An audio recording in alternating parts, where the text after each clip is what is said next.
Welcome back to Purrfect Takes. I'm your host, Stephen Patton, joined as always by my co-host and dear friend, Jacob McGuire. And today we continue our Mount Rushmore series. And this will probably be a lot easier than last week's because I don't think it's discrepancy with the top four. I think the top five are pretty solid, maybe even top six, you could say. And the four we have, I think, are consensus for the most part. Like we said, that the other two that are in the top six, I think you can make an argument for. But we are sold on the consensus for that Mount Rushmore.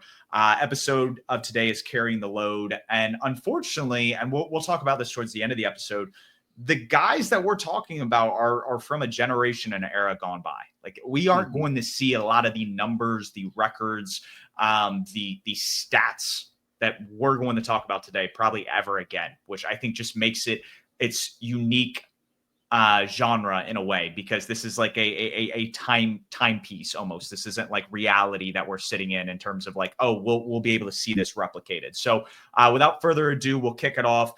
Who do you think deserves, without a shadow of doubt, he's on Mount Rushmore? Like no questions asked out of the four guys that we're talking about. He is there no matter what. Who is that guy for you that really just has every right to be on this list? It's got to be Barry Sanders, right? I think Barry Sanders is probably the best to ever do it. I don't know if he changed the game, kind of like we talked about last week with QBs. He might not have changed a different era or different style of the game, but he was so important and so difficult to tackle. Could run any kind of scheme, like could do gap zone, through the middle, outside. Like he was the perfect running back. And his highs are as high as like anybody that we're going to talk about today. Like he got to right before the end of his career, actually his second to last season, recorded over 2,000 rushing yards, and just that season in particular, 128 yards per game, which is incredible. But still, I think without a doubt he's the best to ever do it. He doesn't have like the total stats, so to speak, but like when you throw on his highlights, when you throw on any clip of him, it's him breaking like 15,000 tackles on the way to the end zone. And a couple of years ago, when I think it was Jamal Williams, right, broke his rushing touchdown record for the Lions, it was a huge deal because that record had stood for almost 30 years, or almost 30 years. There was a reason it stood that long, because nobody came close to what he was able to do. And only under a Ben Johnson offense with a stout O-line and with other good pieces around him could someone break that record. So really, really hard to leave Barry Sanders off this list. I agree with that sentiment. And I feel for Detroit Lions fans. And what I mean by that is Steve Smith, Jake Delhomme, Cam Newton, Luke Kuechly. These are Panther legends I wish would have gotten a ring with the team. And obviously the team doesn't even have a ring right now, but just one of those situations that for that pro in particular, just because as a fan, you rooted for them so much, you wanted to see them get to there. And what's funny with Barry Sanders and then what would be like 10, 15 years later with Calvin Johnson is that you have like two of the best players all time at these respective positions. And it's not like they wasted their career. They got to the playoffs. They set and broke records that may never be touched again. And they have an impact on the game that will always be remembered, but they aren't going to go down in history in the terms of some of these other guys that we're going to talk about that were able to kind of go on some postseason runs and get some other accolades to go along with the rest of their trophy room. But Barry Sanders, like you talked about, I think the closest player in today's game that emulates his game, and it's not his attributes, but more his game, because when you turn on the highlights, you do see him breaking all these tackles, but that came with some bust potential as well. You weren't always going to get those boom plays. Otherwise, he'd have 20,000 plus rushing yards, and he would be the greatest player of all time. And so I think with that, a lot of people don't acknowledge sometimes that he was tackled behind the line of scrimmage. And there were big losses on some of these plays where he's trying to be something and make a play. So that's the only, I think, knock you can say on Barry Sanders, other than obviously the shorter career, but a guy that deserves to be on this list. Who's got number two? Are we going, I know we're going back in time. Are we going back like a decade? Are we going back 2 decades with this one? What's the feeling here? Well, I would go back, we're in the 2020s now. So I guess it would be 6 to 7 decades is the stretch, the tenure of this guy's career. But Jim Brown only played for 9 years. You talked about Barry Sanders only playing for 10 years. Barry Sanders was a first or second team All-Pro every single season. And then we get to Jim Brown, who he's not the father of the running back position, right? People have been running the ball since the 1910s or whenever football was started, right? Around that era, because they didn't understand that you could throw a football. Like the forward pass hadn't been invented yet. So Jim Brown isn't the father of running the ball, but he's he's as close as it gets to that point. Only 9 seasons. In 8 of those seasons, he was the first team All-Pro running back. The only other year, he was still a Pro Bowler, still got 996 yards, 3 MVPs, 3 more top 3 MVP finishes. And while this wasn't an era where it was rushing dominant, all you did was run the ball in the late 50s and early 60s, he was doing it, from the fullback spot. He led the league in rushing yards in 8 of those 9 seasons, yards per game he led in touchdowns in 5 of those seasons, and to this day still leads in rushing yards per game at 104.3. Just for perspective, I think Justin Jefferson leads in receiving yards per game. It's like 98 point something. So somebody who, even in a pass-heavy era, can't amass the amount of yardage that Jim Brown was able to get back in that day. I think that's incredible because everyone knew he was going to get the ball, right? It's not like they spread him out and lighten the box. No, especially him being like a bigger guy, a fullback, they were loading the box up. All 11 were trying to tackle him, and he was still getting over 100 yards per game throughout his career. That's truly incredible, and I think he paved the way for some other fullbacks up until the pass-heavy era, like Franco Harris, guys like that.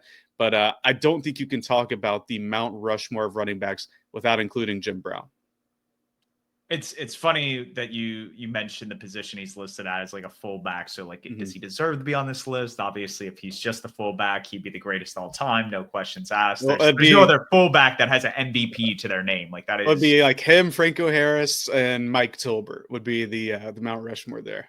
I like that 3, especially the last one. Tolbert kind of got gypped. He had his all pros, but no MVPs. But to your point, I like Jim Brown. He plays 9 seasons. They're shorter NFL seasons. Like if we were to project some of these numbers out to full 16-game seasons, like he probably has a lot more records than we're talking about. The fact that, like you said, 8 of the 9 years that he played, he's first team All-Pro. This guy has 3 MVPs, including an MVP in the very first season that he played football. Like some of these running backs that we're going to talk about have Offensive Player of the Year awards. He's winning MVP year 1. Like that's just it's mind-blowing. I understand it's a different era. And what I was talking about with Barry Sanders earlier, we were in the 90s. We're going back, to the 60s, 70s with that 20 some years, 2 decades.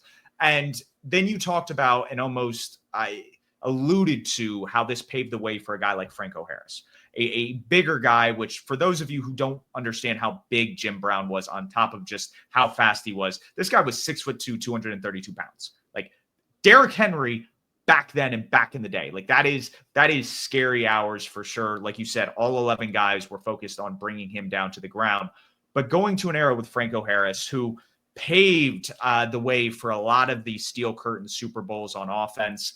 This is a guy that racked up over 12,000 rushing yards, deserves to be talked about with the greats, but I think he was kind of overshadowed by another running back in his own era that has an award named after him, not necessarily for production on the field, but a guy that I think has his foot in terms of legacy-defining career, and that's Walter Payton. I think with the Bears and what they did in the 80s and just some of the records that he had, I mean, we talked about some of these guys having 8 all-pro first teams and MVPs. This guy deserves to be included on that. He has 5 first-team all-pro, an MVP, and then an Offensive Player of the Year award. And usually to make it on this list, you need a combination of those things. And he has it. I think his impact on the game has stood the test of time and will continue to do so, even though the position is fading in terms of value. For sure. Super Bowl winner, too. All the people we're talking about today have won at least one Super Bowl other than Jim Brown, because Super Bowl wasn't around at that point. But Walter Payton, like you're talking about, I think he and Harris, for at least the years they were both on the field together, were a good first team, second team tandem, like against each other. The one year you're talking about where he won MVP, All-Pro, and Offensive Player of the Year, Walter Payton had over 2,000 scrimmage yards, and most of it was rushing, 1,850 rushing yards. And while he's not as impressive as some of the other running backs we've already talked about, I think the other 2 guys, or the other 2 or 3 guys we will talk about, probably have more impressive careers. I think when you look at it in totality and in terms of his legacy with philanthropy, right? Every year we talk about how at the award show they have the MVP, all this stuff, Coach of the Year, Offensive Player of the Year. But the most prestigious award every single year is the Walter Payton Man of the Year award, an award where one person from every team contends for it, and it's about how much they give back to the community. I think when you have something like that named after you, and it's something that people focus on year after year, for people that may not have the MVP, like they're not in the MVP conversation, even though Walter Payton was, but to have something that impacts everyone, not just people on the football field, I think it's really, really hard to leave him off from that perspective. I think if we were solely focusing on careers, I might have a change of heart at this spot, but I think his impact on the NFL game as a whole, you have to have Walter Payton on there. When you talk about the off-field stuff, it correlates, I think, a lot with the leadership in the locker room. And when you look at how that Bears team was built, like guys like Ron Rivera were on it, who's won Coach of the Year twice. You have some studs that were on that, Mike Ditka. Like the list goes on and on about guys that you can talk about on that 80s Bears team.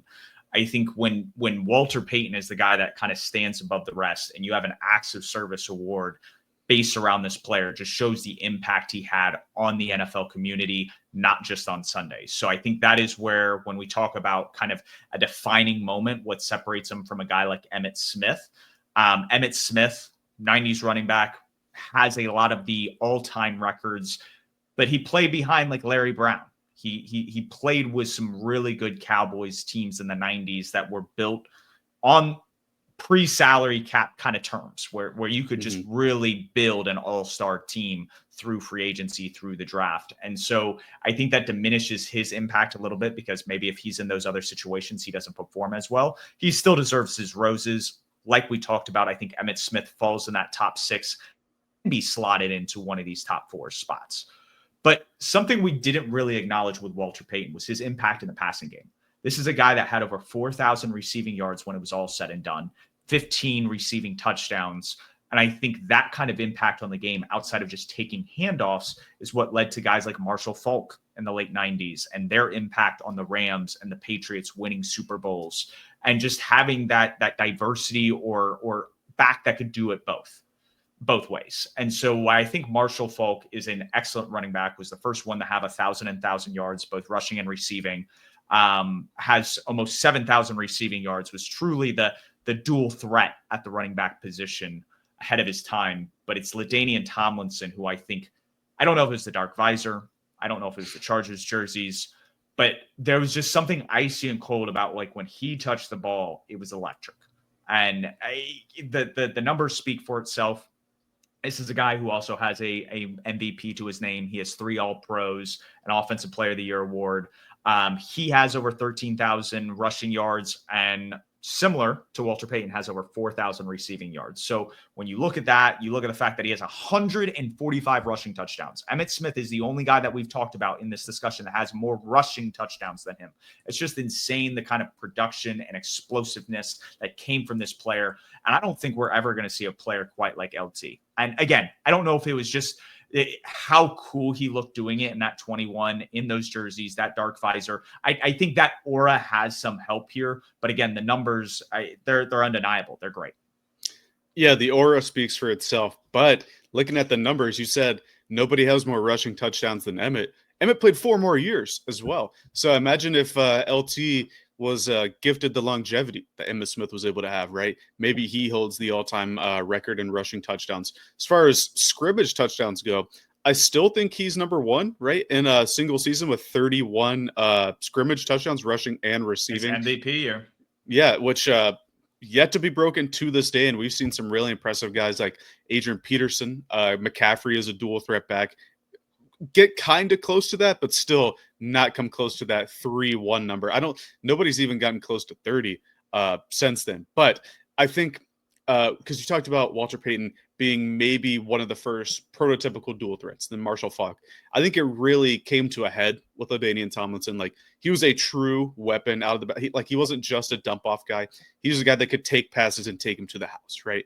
And I think that when we're looking at impact on the game, I think him being so successful as a receiving option out of the backfield has paved the way for guys like McCaffrey, for guys like in modern day, like Jahmyr Gibbs, who they aren't as thick or as strong as LT, but Gibbs is a legitimate receiving option in the Detroit passing game. They have guys like Monroe St. Brown, Jameson Williams, but Gibbs is right there with them. Bijan Robinson as well, I think, is a guy that is a legitimate receiving option. And I think as the league shifts more toward having running backs who can do multiple things, we have to think back to LaDainian Tomlinson, who was really the first guy to don the dual threat running back kind of mantra, the being the face of the dual threat running back. And I think for that reason, and for the old Chargers powder blues, he has to be on Mount Rushmore. I say the old ones because I think the new ones, a lot of people like the ones they have now. I don't like the new powder blues. I think they're just very bright instead of being the vintage kind of powder blue that the Chargers used to have. Maybe they can redo their uniforms and go back to that, but still, LT has to be on the Mount Rushmore. What happened to the Reebok jerseys? What happened to them? We went Nike and it went all downhill because of the color palettes they decided to choose. But yeah, I digress from the jersey conversation. That's another conversation for another day. We can do either a Mount Rushmore or a tier list. I can talk for hours about how Nike messed up the jerseys. The NBA too, they did it with them as well. So yes, that is completely frustrating. So on this Mount Rushmore, we have Barry Sanders, a guy in his own right, probably one of the most explosive players ever. You brought up a guy in more recent terms like a Jahmyr Gibbs, who I think has qualities like that, has qualities that LT has, and that's always fun to see with the younger generation or the next generation. And then we talked about, I think, two more bruising style running back plays in not only Jim Brown, but Walter Payton. And then we kind of wrapped up with LT. Well, in the modern era, I think outside of talking about guys in the past like Emmitt Smith, who was a little bit smaller, Franco Harris, who was kind of that bruiser back, that you have a guy like Adrian Peterson, who meets a lot of the criteria that we talked about today. Multiple first-team All-Pros, an MVP, Offensive Player of the Year award, has gone over 2,000 yards rushing. Just you start putting yourself in a conversation doing things that only so many other guys have done in their NFL careers. And so similar to Emmitt Smith, I think Adrian Peterson kind of sits on the outside. For me, when you think about the other guys, there's like an element of just they had an impact in changing the game one way or another. And I just don't get that as much with Adrian Peterson. For me, I don't know how much else I have to add to it. It's just one of those things. Like I feel like there was just something left on the table. There wasn't enough that he did to put him above. And maybe that's just because I have rose-colored glasses with LaDainian Tomlinson growing up, who has fewer rushing yards, not necessarily total yards, but it's one of those things that you can start making an argument that maybe Peterson should be in over LT. But again, top six guys, you add in Emmitt Smith, Adrian Peterson. What are your thoughts on Peterson? Do you think he deserves to be talked about with these guys, or do you think he's a tier down with guys like Franco Harris, Marshall Faulk that we've discussed? Well, I certainly think he's top 10, right? He's the last running back to win MVP, really the last non-quarterback to win MVP. And the start of his career, he got off to a blistering pace, right? Obviously culminating with the 2,000-yard season. But then 2 years later, the injury, the ACL, he comes back strong the following year.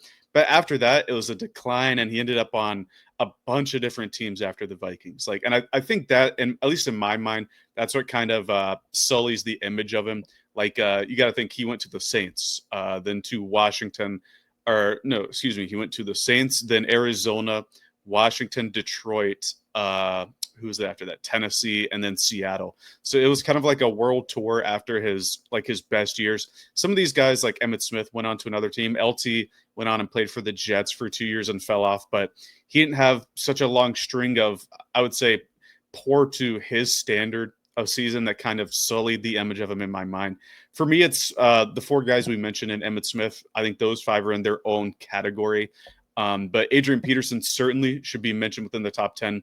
I was talking about how, for me, it came down to Emmitt Smith or Walter Payton for that number 3 spot, because I was locked in on LT being the number 4 guy, being the true dual threat guy to have the impact.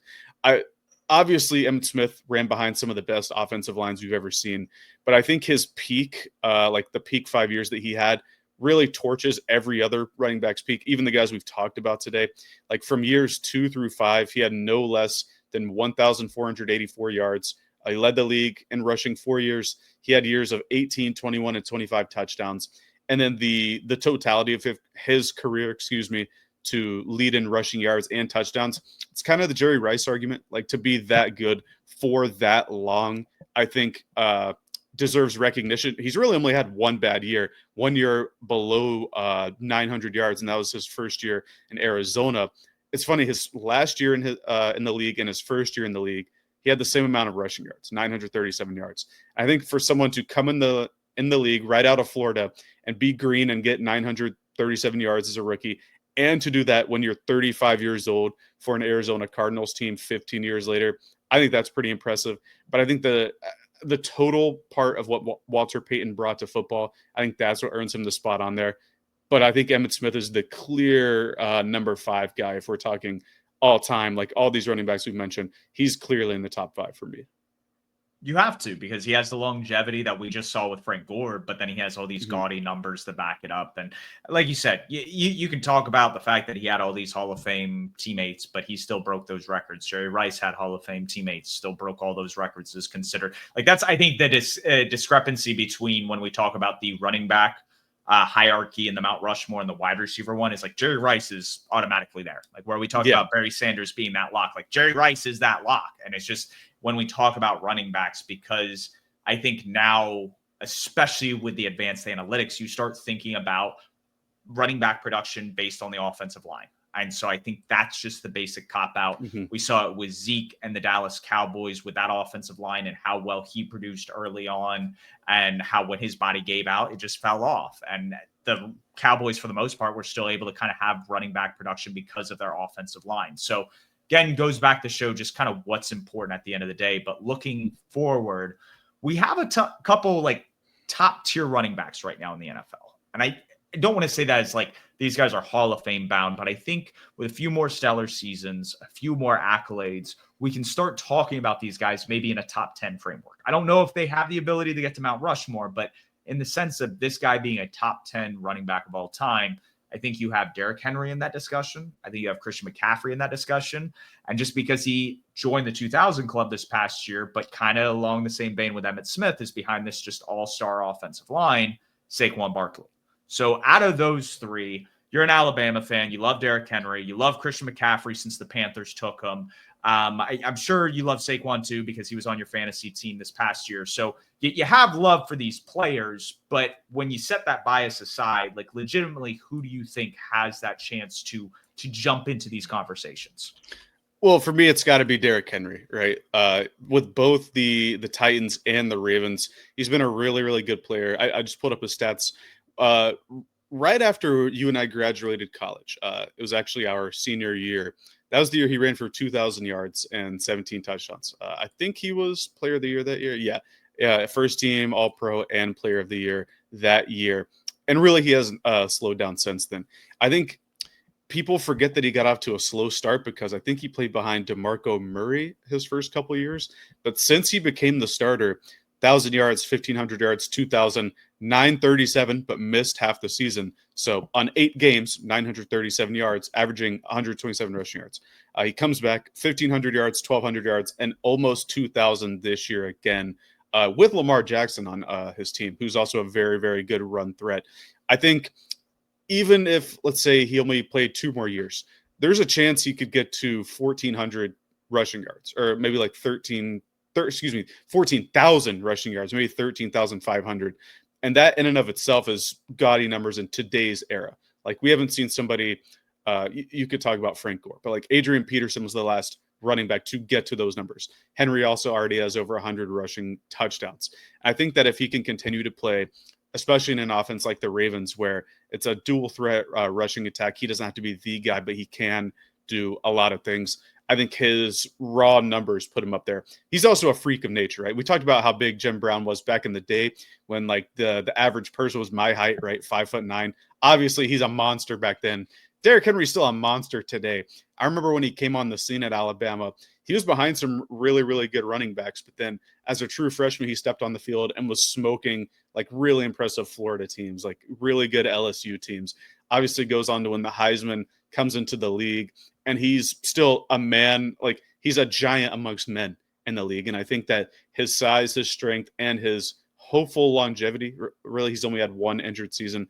I think he can accumulate the raw numbers and be like the modern bruiser back. Like in today's NFL, running backs are so like not solely based, but such based on the scheme that they're in. Like that's the kind of running back that teams go out and acquire to fit their scheme. Derrick Henry's scheme agnostic because he's so big and strong. It doesn't matter if it's outside or if it's zone or if it's a gap scheme. He's running through people. Like I can just imagine all the stiff arm, like the Josh Norman stiff arm is the big one. Like think about back with the Titans, those back-to-back years with a 99-yard rushing touchdown with Derrick Henry. Like just an insane player. I'm trying to put bias aside with him, but I think out of all of the current running backs, and I don't want to say like Jahmyr Gibbs and Bijan Robinson yet, because I don't think we've seen enough for them from them. They could obviously get onto this list years down the road. But I think of all the tenured running backs, Derrick Henry for sure has the best chance to break into that top 10 discussion.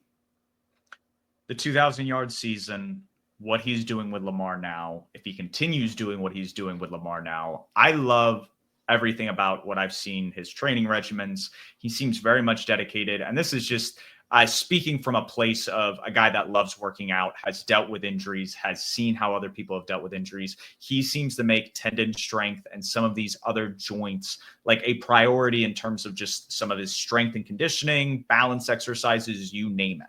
And so coming off the ACL injury, avoiding other injuries, and being 6'2" like is insane. Like I did not think him coming into the NFL being that height, he would one be able to get enough leverage with potential tacklers, and then two, with his knees being there, that they would just end up getting destroyed. And because of those things and his dedication to his craft that were discussed about previously, like that's what's gotten him to where he is now. And so I think he can keep at it. I don't know if it's Frank Gore length, but I still think there's some left in the tank.